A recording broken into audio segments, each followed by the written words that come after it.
அனைவருக்கும் டிவைன் ஹீலர்ஜி மற்றும் Reiki tantric master அன்பு வணக்கம்.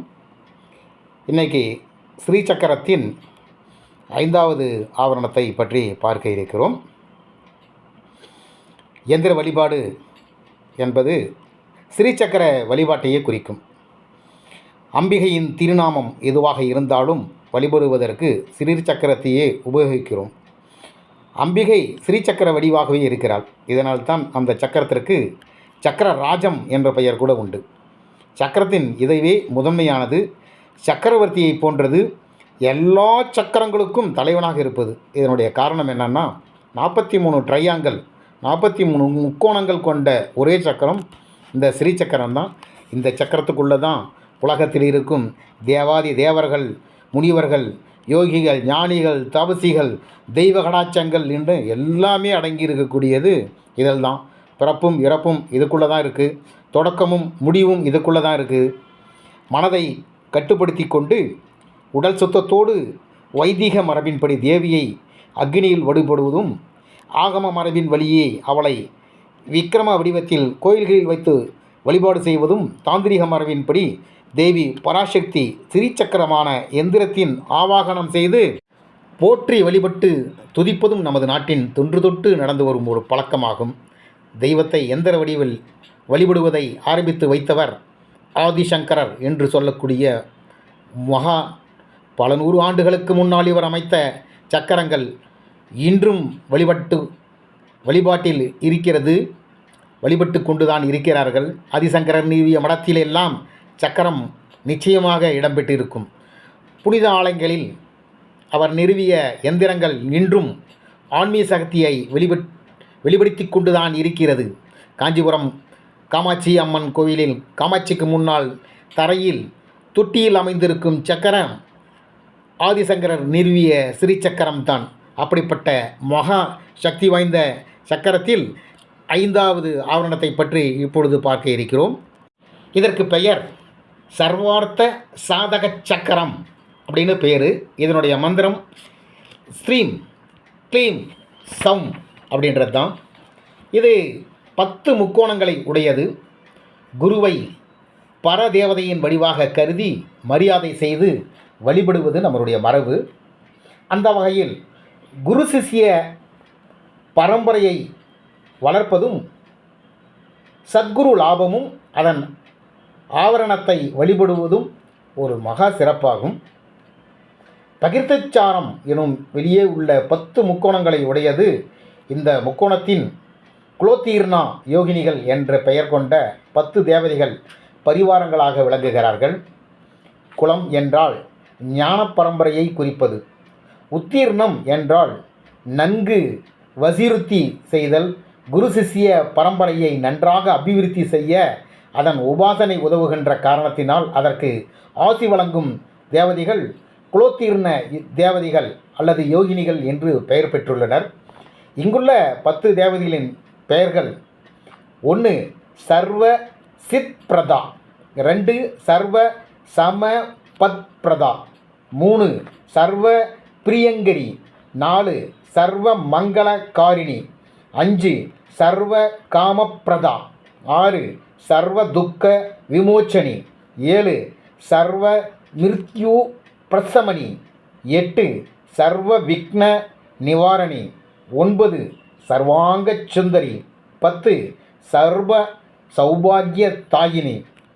இந்த 10 பரிவார தேவதைகளும் நாயகி சர்வேஸ்வரி என்ற திரிபரா ஸ்ரீ ஓம் என்ற பீஜம் இந்த சக்கரத்தின் பிரகிருதியாகும். இந்த சக்கரம் சிந்து நிறம் கொண்டது. தசாவதாரம் எடுத்த மகாவிஷ்ணுவின் சொரூபம் கொண்டது. இங்கு முத்ராதேவியாக இருப்பவள் சர்வோன் மாதினி. இந்த உபாசனை பரம புருஷாதாரத்தை அளிக்கின்ற காரணத்தினால் சர்வார்த்த சாதக சக்கரம் என்று இதற்கு பெயர் ஏற்பட்டது. வேதத்தில் உள்ள நவக்வா, தசக்வா ஆகிய வழிபாடுகளும் இதை சார்ந்ததே. வேதம் என்பது 4 வேதங்கள்: ரிகேசுர், சாமம், அதர்வணம்.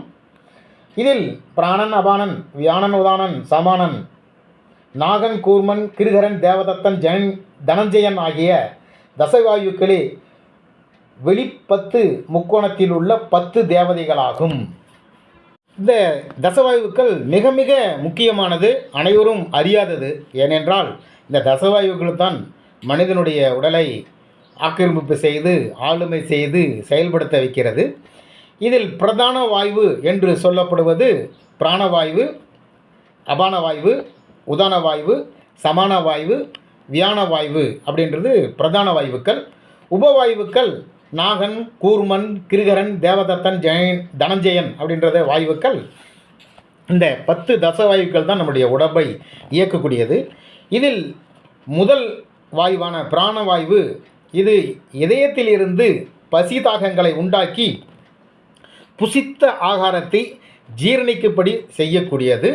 நம்முடைய சுவாசம் நடக்கிறது, வாயுவை வெளியிலிருந்து நாம் இழுக்கக்கூடியது தான் பிராணவாயு அப்படின்னு பேர். அதுதான் இதனுடைய வேலை. அதுதான். அடுத்தது அபான வாயு. இந்த வாயு என்ன செய்யும் அப்படின்னு சொன்னால், நம்முடைய பெருங்குடல், சிறுங்குடல் இதில் இருக்கக்கூடிய வாயுக்களை வெளியேற்றக்கூடியது மலக்குதம் என்று சொல்லக்கூடிய மலவாயிலிருந்து வெளியேற்றக்கூடியது அபான வாயு. இது குதத்திலிருந்து மலமூத்திரத்தையும், சம்போக காலத்தில் புருஷர்களுக்கு சுக்கிலத்தையும், ஸ்திரீகளுக்கு யோனியத்தையும் வெளியில் தள்ளக்கூடிய ஒரு அற்புதமான வாயு அபான வாயு. அடுத்தது 3வது உதான வாயு அப்படின்னு பேர்.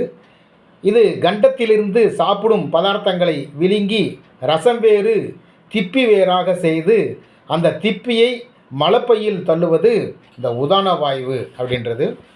ஆங்கில மருத்துவத்தில் சொல்லக்கூடிய எல்லா ப்ராசஸிங்கும் இந்த தசவாயுக்களில் தான் அடங்கியிருக்கு. இது யோகத்தில் ஒரு முக்கியமான அம்சம். அடுத்தது 4வதாக சமான வாயு. இது நாபியிலிருந்து உதான வாயுனால் செய்த அன்னரசத்தை ரசமாக செய்து சரீரத்துக்குள் அனுப்புவது, அதாவது அப்சர்வேஷன் அப்படின்னு சொல்கிறாங்க இல்லையா, அதுதான் சமான வாயுவினுடைய வேலை. அடுத்தது வியான வாயு. இது சரீரமெங்கும் நிறைந்து சரீரத்தின் மேல்படும் குளிர் உஷ்ணங்களை அறியவும் அதற்கு உபவாயுக்கள் 5 அதை இனி சொல்ல இப்பொழுதுதான் பார்க்க இருக்கிறோம். இந்த வியானம் குளிர் மற்றும் வெப்பத்தை அறியக்கூடிய வாயு இது வியான வாயு அப்படின்னு பேர். அடுத்தது உபவாயுக்கள் அப்படின்னு சொல்லக்கூடிய இந்த நாகன் அப்படின்ற வாயு இது கண்டத்திலிருந்து வாந்தியை உண்டாக்கும், அன்றியும் நேத்திரத்தினால் பார்க்க செய்யும். இது அற்புதமான ஒரு வாயு. ஏன்னா உடல் உபாதையில் ஏதாவது பிரச்சனை அப்படின்னு சொன்னால் உள்ளே இருக்கக்கூடிய வெளியே தள்ளுறது தான் நாகன் அப்படின்ற வாயுனுடைய வேலை. அடுத்தது கூர்மன். இது கண்களிலிருந்து ரெஃபைக்களை திறக்கவும் மூடவும் செய்யக்கூடியது. இது கண்களினுடைய விழித்திரையில் ஏற்படக்கூடிய முக்கியமான காட்சிகள் அப்படின்னு தான் கூர்மையான கண் அப்படின்னு சொல்கிறாங்க இல்லையா, அதனால தான் கூர்மன் அப்படின்ற பேர் இதிலிருந்து வந்தது. அடுத்தது 8வது வாயு கிருகரன் அப்படின்னு பேர்.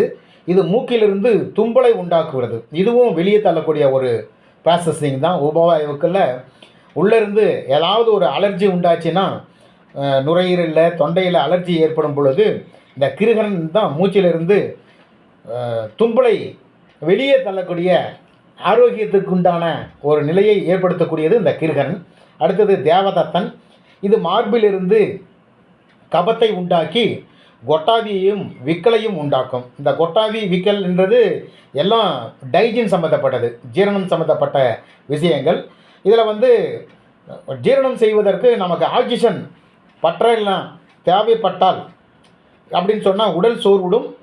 அந்த சமயத்தில் கொட்டாவி நமக்கு விக்கலை உண்டாக்கி கொட்டாவி வந்த பின்னாடி தான் இந்த ஜீரணங்கள் ஆக்சிஜன் நம்ம அதிகமாக மூளை எடுத்துக்கிட்டு உடலெங்கும் பரவ விட்டு இந்த தேவதத்தன் வாயு தான் ஜீரணத்துக்கு உதவுகிறது. அடுத்தது இறுதியான தனஞ்சயன் என்ற வாயு மிக மிக அற்புதமானது. முன்ன சொன்ன 9 வாயுக்களையும் ஆட்சி செய்வது இந்த தனஞ்சயன்.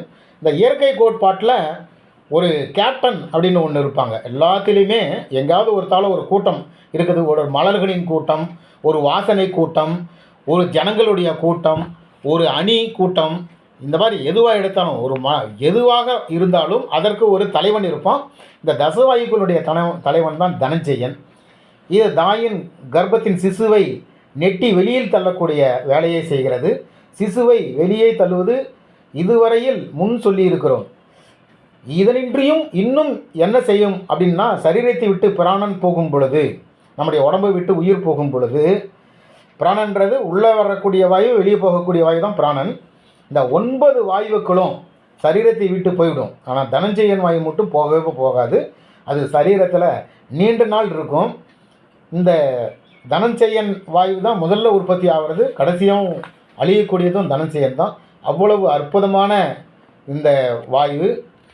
இந்த வாயுக்கள்லாம் நம்மளுடைய உடம்பை சரி செய்கிறது. உடல் என்ற எந்திரத்தை இந்த வாயுக்கள் என்ற மந்திரங்கள் தான் இயக்குது. அதனால தான் இதற்கு இவ்வளவு முக்கியத்துவமாக இருந்தது. மேலும் நம்முடைய மனித உடலில் உள்ள கோஷங்கள் அப்படின்னு சொல்லுவாங்க. அன்னமய கோஷம், பிராணமய கோஷம், மனோமய கோஷம், விஞ்ஞானமய கோஷம், ஆனந்தமய கோஷம் அப்படின்னு சொல்லிட்டு பஞ்ச கோஷங்கள் இருக்கும். அந்த உடலை காக்கும் பொய்மை, கொல்லாமை, கல்லுண்ணாமை, திருடாமை, காமுறம் கொல்லாமை என்று 5 தந்திரத்தையும் இந்த ஆவணங்கள் ஆண் பெண் கல்வியையும் இனவிருத்தியின் காரணமான விந்து அணுவையும் கருமுட்டையையும் இந்த 5வது ஆவணம் சொல்லுகிறது. இப்படி இந்த சிறிச்சக்கரத்தில் இல்லாத விஷயங்களே இல்லை. இந்த சிறிச்சக்கரத்தை யார் வைத்திருந்தாலும், யார் பூஜை செய்தாலும், சிறிச்சக்கரத்தின் மகத்துவம் யார் கேட்டாலும் புண்ணியவாள்கள் என்றே சொல்லலாம். அப்படிப்பட்ட மகா சக்தி வாய்ந்த சிறிச்சக்கரத்தை நீங்களும் பயன்படுத்தி உங்களுடைய வாழ்க்கையை வாழ்வாங்கு வாழ வேண்டும் என்று கூறி இந்த பதிவினை நிறைவு செய்கிறேன். இந்த பதிவு பிடித்திருந்தால் சப்ஸ்கிரைப் மற்றும் ஷேர் செய்யவும். நன்றி, வணக்கம்.